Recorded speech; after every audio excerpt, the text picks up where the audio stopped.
ಮಂಗಳೂರಿನಲ್ಲಿ ಗುಡ್ಡ ಕುಸಿತದಿಂದ ಮೊಂಟೆಪದು ಗ್ರಾಮದಲ್ಲಿ ನಿನ್ನೆ 3 ಜನ ಒಂದೇ ಮನೆಯ 3 ಜನ ಹತ್ರಾಗಿ ಏನು ಸಾವನ್ನಪ್ಪಿರುವಂಥದ್ದು. ಈ ಒಂದು ಘಟನೆ ಸಂಬಂಧಪಟ್ಟಂತೆ ಈಗ ಏನು ಅಶ್ವಿನಿ ಅಂತ ಬದುಕಿ ಆಚೆ ಬಂದರು, ತನ್ನ ಮಕ್ಕಳನ್ನ ಕಳೆದುಕೊಂಡು ಅಶ್ವಿನಿ ಅವರು ಬದುಕಿ ಆಚೆ ಬಂದರು.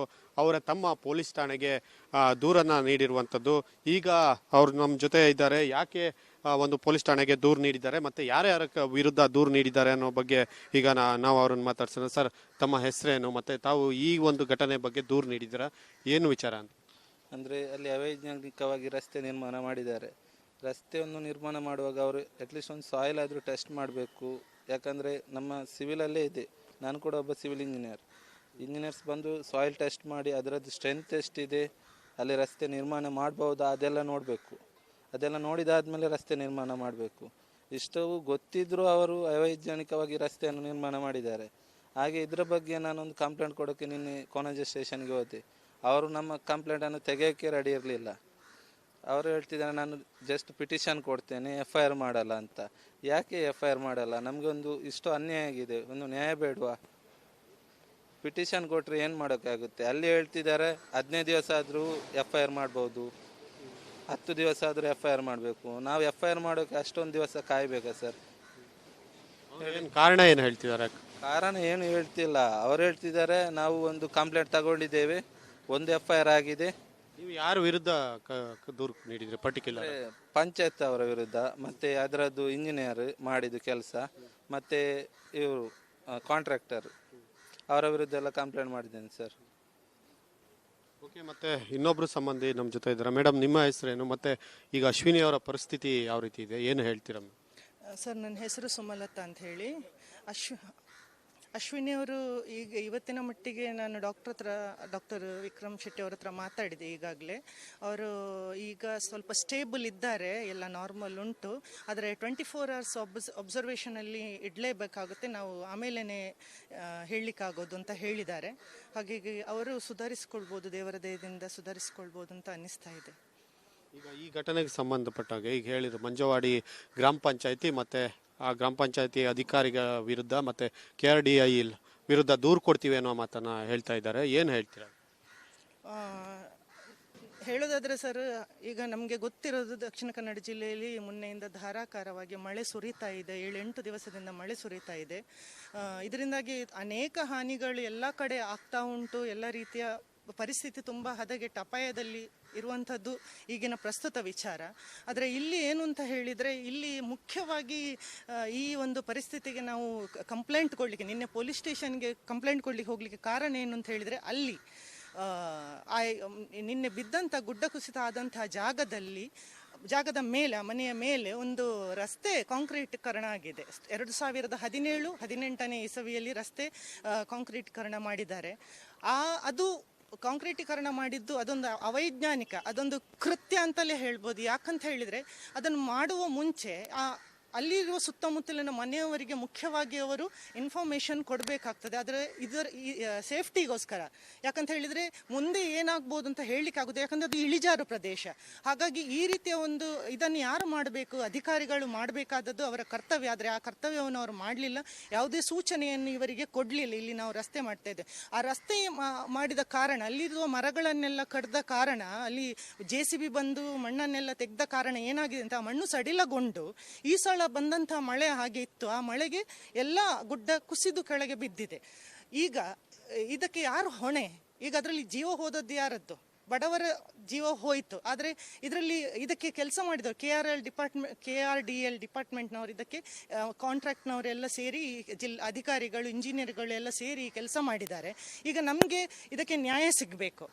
ಈ ರೀತಿ ಇನ್ನು ಮುಂದೆ ಎಲ್ಲೂ ಆಗಬಾರ್ದು ಅಂತ ಹೇಳಿ ನಾವು ಒಂದು ಕಂಪ್ಲೇಂಟ್ ರೈಸ್ ಮಾಡಿದ್ದೆವು. ಕೊಣಾಜೆ ಪೊಲೀಸ್ ಸ್ಟೇಷನ್ಗೆ ಹೋಗಿ ನಾವು ಕಂಪ್ಲೇಂಟ್ ಕೊಟ್ಟೆವು. ಯಾರ ಮೇಲೆ ಅಂತ ಹೇಳಿದರೆ, ಜಿಲ್ಲಾ ಇಂಜಿನಿಯರ್, PDO, ಪಂಚಾಯತ್ ಮತ್ತು ಕಾಂಟ್ರಾಕ್ಟರ್ ಮೇಲೆ ನಾವು ನಿನ್ನೆ ಅವರ ನಿರ್ಲಕ್ಷ್ಯದಿಂದಾಗಿ ಇದೊಂದು ಕೃತ್ಯ, ಮರ್ಡರ್ ಅಂತಲೇ ಹೇಳ್ಬೋದು, ಆಗಿದೆ ಅಂತ ಹೇಳಿ ಕಂಪ್ಲೇಂಟ್ ಕೊಟ್ಟಾಗ ಅವರು ಕಂಪ್ಲೇಂಟ್ ತಗೊಳ್ಳಿಕ್ಕೆ ರೆಡಿ ಇರಲಿಲ್ಲ. ಫಸ್ಟ್ ಆಫ್ ಆಲ್ ನಾವು ಆಲ್ರೆಡಿ UDR ಮಾಡಿದ್ದೇವೆ, FIR ತಗೊಂಡಿದ್ದೇವೆ ಅಂತ ಅವ್ರು ನಮ್ಮ ಹತ್ರ ಹೇಳಿದ್ರು. ನಾವು ಕೇಳಿದೆವು, ನೀವು ಅದು ತಗೊಳ್ಳುವಾಗ ಆ ಪರಿವಾರದವರಿಗೆ ಅದರ ಬಗ್ಗೆ ಮಾಹಿತಿಯನ್ನು ಕೊಟ್ಟಿದ್ದೀರಾ ಅಂತ ಕೇಳಿದ್ದಕ್ಕೆ, ಅದು ಆ ಒಂದು ಸಂದರ್ಭದಲ್ಲಿ ನಾವು ಖಾಲಿ ಏನು ಇನ್ಫಾರ್ಮೇಷನ್ ಅದರಲ್ಲಿ ಕೊಟ್ಟಿದ್ದೀರಿ ಅಂತ ಹೇಳುವಾಗ ಅವ್ರ ನಮ್ಮ ಹತ್ರ ಹೇಳಿದರು, ಅದು ಗುಡ್ಡ ಕುಸಿತ ಅಂತ ಹೇಳಿ ನಾವು ಬರೆದಿದ್ದೇವೆ, ನೀವು ಅಷ್ಟೇ ಬರ್ದದ, ಅನ್ಯಾಚುರಲ್ ಡೆತ್ ಅಷ್ಟೇ ಬರ್ತದೆ, ಅದು ಅನ್ಯಾಚುರಲ್ ಅಲ್ಲ. ನಾವು ಅವರಿಗೆ ಹೇಳಿದ ಇದು ನ್ಯಾಚುರಲ್ ಡೆತ್, ನೀವು FIR ಮಾಡಲೇಬೇಕು ಅಂತ. ಆದರೆ ಅವರು FIR ಮಾಡಲಿಕ್ಕೆ ರೆಡಿ ಇರಲಿಲ್ಲ.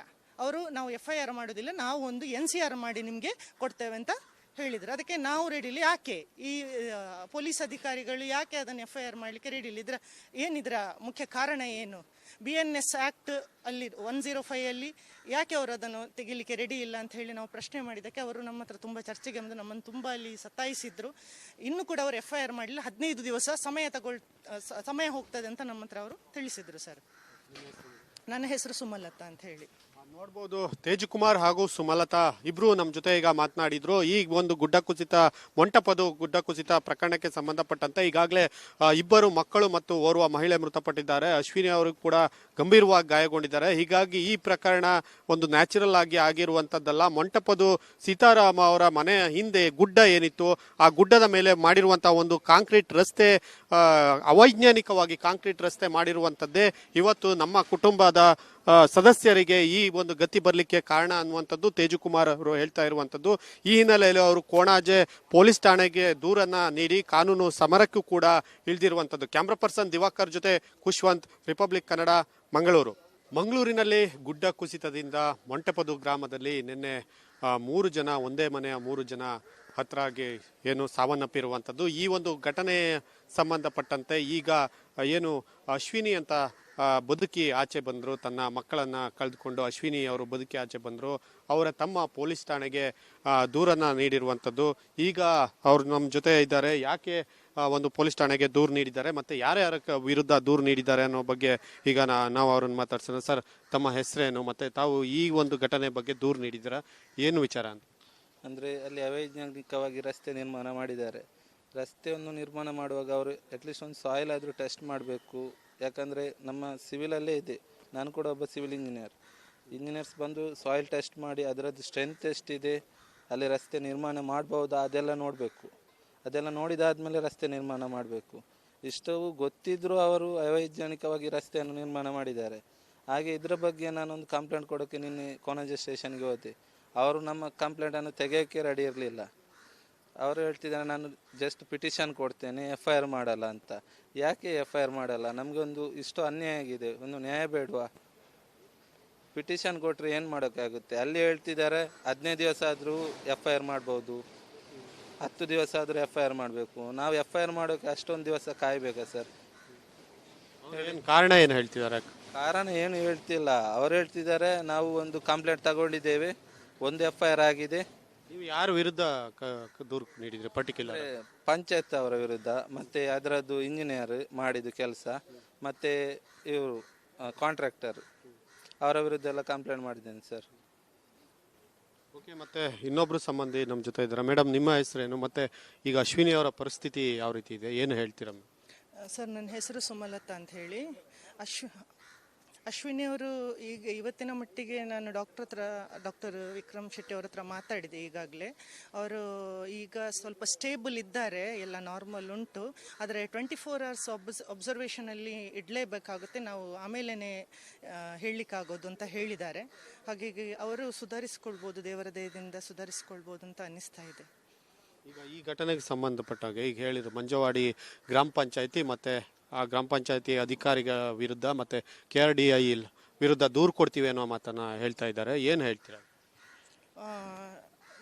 ಹೇಳೋದಾದ್ರೆ ಸರ್, ಈಗ ನಮಗೆ ಗೊತ್ತಿರೋದು ದಕ್ಷಿಣ ಕನ್ನಡ ಜಿಲ್ಲೆಯಲ್ಲಿ ಮೊನ್ನೆಯಿಂದ ಧಾರಾಕಾರವಾಗಿ ಮಳೆ ಸುರಿತಾ ಇದೆ, 7-8 ದಿವಸದಿಂದ ಮಳೆ ಸುರಿತಾ ಇದೆ. ಇದರಿಂದಾಗಿ ಅನೇಕ ಹಾನಿಗಳು ಎಲ್ಲ ಕಡೆ ಆಗ್ತಾ ಉಂಟು. ಎಲ್ಲ ರೀತಿಯ ಪರಿಸ್ಥಿತಿ ತುಂಬ ಹದಗೆಟ್ಟ ಅಪಾಯದಲ್ಲಿ ಇರುವಂಥದ್ದು ಈಗಿನ ಪ್ರಸ್ತುತ ವಿಚಾರ. ಆದರೆ ಇಲ್ಲಿ ಏನು ಅಂತ ಹೇಳಿದರೆ, ಇಲ್ಲಿ ಮುಖ್ಯವಾಗಿ ಈ ಒಂದು ಪರಿಸ್ಥಿತಿಗೆ ನಾವು ಕಂಪ್ಲೇಂಟ್ ಕೊಡಲಿಕ್ಕೆ, ನಿನ್ನೆ ಪೊಲೀಸ್ ಸ್ಟೇಷನ್ಗೆ ಕಂಪ್ಲೇಂಟ್ ಕೊಡಲಿಕ್ಕೆ ಹೋಗಲಿಕ್ಕೆ ಕಾರಣ ಏನು ಅಂತ ಹೇಳಿದರೆ, ಅಲ್ಲಿ ನಿನ್ನೆ ಬಿದ್ದಂಥ ಗುಡ್ಡ ಕುಸಿತ ಆದಂತಹ ಜಾಗದ ಮೇಲೆ, ಮನೆಯ ಮೇಲೆ ಒಂದು ರಸ್ತೆ ಕಾಂಕ್ರೀಟೀಕರಣ ಆಗಿದೆ. 2017-18 ಇಸವಿಯಲ್ಲಿ ರಸ್ತೆ ಕಾಂಕ್ರೀಟೀಕರಣ ಮಾಡಿದ್ದಾರೆ. ಅದು ಕಾಂಕ್ರೀಟೀಕರಣ ಮಾಡಿದ್ದು ಅದೊಂದು ಅವೈಜ್ಞಾನಿಕ, ಅದೊಂದು ಕೃತ್ಯ ಅಂತಲೇ ಹೇಳ್ಬೋದು. ಯಾಕಂತ ಹೇಳಿದರೆ ಅದನ್ನು ಮಾಡುವ ಮುಂಚೆ ಅಲ್ಲಿರುವ ಸುತ್ತಮುತ್ತಲಿನ ಮನೆಯವರಿಗೆ ಮುಖ್ಯವಾಗಿ ಅವರು ಇನ್ಫಾರ್ಮೇಷನ್ ಕೊಡಬೇಕಾಗ್ತದೆ ಇದರ ಸೇಫ್ಟಿಗೋಸ್ಕರ. ಯಾಕಂತ ಹೇಳಿದರೆ ಮುಂದೆ ಏನಾಗ್ಬೋದು ಅಂತ ಹೇಳಲಿಕ್ಕಾಗೋದು, ಯಾಕಂದರೆ ಅದು ಇಳಿಜಾರು ಪ್ರದೇಶ. ಹಾಗಾಗಿ ಈ ರೀತಿಯ ಒಂದು ಇದನ್ನು ಯಾರು ಮಾಡಬೇಕು, ಅಧಿಕಾರಿಗಳು ಮಾಡಬೇಕಾದದ್ದು ಅವರ ಕರ್ತವ್ಯ. ಆದರೆ ಆ ಕರ್ತವ್ಯವನ್ನು ಅವರು ಮಾಡಲಿಲ್ಲ, ಯಾವುದೇ ಸೂಚನೆಯನ್ನು ಇವರಿಗೆ ಕೊಡಲಿಲ್ಲ. ಇಲ್ಲಿ ನಾವು ರಸ್ತೆ ಮಾಡ್ತಾ ಇದ್ದೇವೆ, ಆ ರಸ್ತೆ ಮಾಡಿದ ಕಾರಣ, ಅಲ್ಲಿರುವ ಮರಗಳನ್ನೆಲ್ಲ ಕಡ್ದ ಕಾರಣ, ಅಲ್ಲಿ JCB ಬಂದು ಮಣ್ಣನ್ನೆಲ್ಲ ತೆಗೆದ ಕಾರಣ ಏನಾಗಿದೆ ಅಂತ ಮಣ್ಣು ಸಡಿಲಗೊಂಡು ಈ ಸಲ ಬಂದಂಥ ಮಳೆ ಹಾಗೆ ಇತ್ತು. ಆ ಮಳೆಗೆ ಎಲ್ಲ ಗುಡ್ಡ ಕುಸಿದು ಕೆಳಗೆ ಬಿದ್ದಿದೆ. ಈಗ ಇದಕ್ಕೆ ಯಾರು ಹೊಣೆ? ಈಗ ಅದರಲ್ಲಿ ಜೀವ ಹೋದದ್ದು ಯಾರದ್ದು? ಬಡವರ ಜೀವ ಹೋಯಿತು. ಆದರೆ ಇದಕ್ಕೆ ಕೆಲಸ ಮಾಡಿದವರು KRDL ಡಿಪಾರ್ಟ್ಮೆಂಟ್ನವರು, ಇದಕ್ಕೆ ಕಾಂಟ್ರಾಕ್ಟ್ನವರೆಲ್ಲ ಸೇರಿ, ಅಧಿಕಾರಿಗಳು, ಇಂಜಿನಿಯರ್ಗಳು ಎಲ್ಲ ಸೇರಿ ಕೆಲಸ ಮಾಡಿದ್ದಾರೆ. ಈಗ ನಮಗೆ ಇದಕ್ಕೆ ನ್ಯಾಯ ಸಿಗಬೇಕು.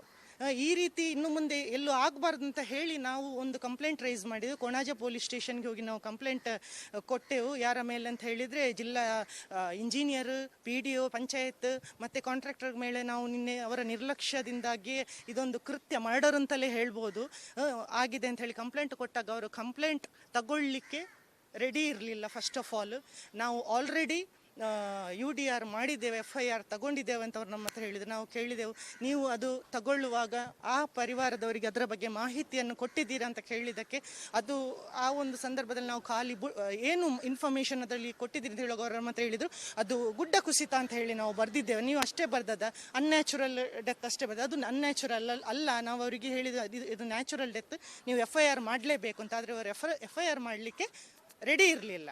ಅವರು ನಾವು FIR ಮಾಡೋದಿಲ್ಲ, ನಾವು ಒಂದು NCR ಮಾಡಿ ನಿಮಗೆ ಕೊಡ್ತೇವೆ ಅಂತ ಹೇಳಿದರು. ಅದಕ್ಕೆ ನಾವು ರೆಡಿಲಿ, ಯಾಕೆ ಈ ಪೊಲೀಸ್ ಅಧಿಕಾರಿಗಳು ಯಾಕೆ ಅದನ್ನು FIR ಮಾಡಲಿಕ್ಕೆ ರೆಡಿ ಇಲ್ಲ?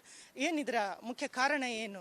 BNS ಆ್ಯಕ್ಟ್ ಅಲ್ಲಿ 105 ಯಾಕೆ ಅವರು ಅದನ್ನು ತೆಗಿಲಿಕ್ಕೆ ರೆಡಿ ಇಲ್ಲ ಅಂತ ಹೇಳಿ ನಾವು ಪ್ರಶ್ನೆ ಮಾಡಿದ್ದಕ್ಕೆ ಅವರು ನಮ್ಮ ಹತ್ರ ತುಂಬ ಚರ್ಚೆಗೆ ಬಂದು ನಮ್ಮನ್ನು ತುಂಬ ಅಲ್ಲಿ ಸತಾಯಿಸಿದ್ರು. ಇನ್ನೂ ಕೂಡ ಅವರು FIR ಮಾಡಲಿಲ್ಲ, 15 ದಿವಸ ಸಮಯ ಹೋಗ್ತದೆ ಅಂತ ನಮ್ಮ ಹತ್ರ ಅವರು ತಿಳಿಸಿದ್ರು. ಸರ್, ನನ್ನ ಹೆಸರು ಸುಮಲತಾ ಅಂತ ಹೇಳಿ. ನೋಡ್ಬೋದು, ತೇಜಕುಮಾರ್ ಹಾಗೂ ಸುಮಲತಾ ಇಬ್ರು ನಮ್ಮ ಜೊತೆ ಈಗ ಮಾತನಾಡಿದ್ರು. ಈ ಒಂದು ಮೊಂಟಪದು ಗುಡ್ಡ ಕುಸಿತ ಪ್ರಕರಣಕ್ಕೆ ಸಂಬಂಧಪಟ್ಟಂತೆ ಈಗಾಗಲೇ ಇಬ್ಬರು ಮಕ್ಕಳು ಮತ್ತು ಓರ್ವ ಮಹಿಳೆ ಮೃತಪಟ್ಟಿದ್ದಾರೆ. ಅಶ್ವಿನಿ ಅವರು ಕೂಡ ಗಂಭೀರವಾಗಿ ಗಾಯಗೊಂಡಿದ್ದಾರೆ. ಹೀಗಾಗಿ ಈ ಪ್ರಕರಣ ಒಂದು ನ್ಯಾಚುರಲ್ ಆಗಿ ಆಗಿರುವಂತದ್ದಲ್ಲ. ಮೊಂಟಪದು ಸೀತಾರಾಮ ಅವರ ಮನೆಯ ಹಿಂದೆ ಗುಡ್ಡ ಏನಿತ್ತು, ಆ ಗುಡ್ಡದ ಮೇಲೆ ಮಾಡಿರುವಂತಹ ಒಂದು ಕಾಂಕ್ರೀಟ್ ರಸ್ತೆ, ಅವೈಜ್ಞಾನಿಕವಾಗಿ ಕಾಂಕ್ರೀಟ್ ರಸ್ತೆ ಮಾಡಿರುವಂತದ್ದೇ ಇವತ್ತು ನಮ್ಮ ಕುಟುಂಬದ ಸದಸ್ಯರಿಗೆ ಈ ಒಂದು ಗತಿ ಬರಲಿಕ್ಕೆ ಕಾರಣ ಅನ್ನುವಂಥದ್ದು ತೇಜಕುಮಾರ್ ಅವರು ಹೇಳ್ತಾ ಇರುವಂಥದ್ದು.